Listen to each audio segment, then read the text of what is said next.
En japonais, warao signifie rire. Wara désigne aussi un brin de paille.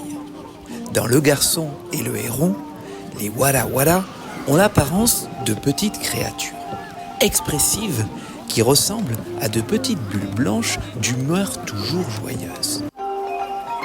Elles vivent toutes ensemble sur une île au milieu de la mer.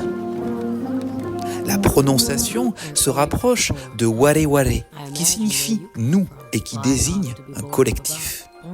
Les wara-wara sont une source de vie qui émane de la nature. Elles se reposent souvent dans les arbres et grandissent en se nourrissant de poissons que Kiriko prend soin de leur rapporter. Elles nous prouvent qu'il existe un chemin entre le monde réel et celui dans lequel Mahito est plongé à la recherche de sa tante et de sa mère. Elles incarnent à la fois l'insouciance, mais aussi le courage, une force de se lancer vers l'inconnu. Lorsqu'elles sont devenues suffisamment matures, elles se réunissent et s'envolent vers le ciel pour devenir des humains dans le monde réel. Mais elles sont attaquées par les pélicans, qui se précipitent et interrompent ce cycle naturel. Himi va tout faire pour les protéger. Elle utilise le feu face à cette dure loi du plus fort dans la nature. Les wara-wara jouent un rôle important dans le parcours initiatique de Mahito.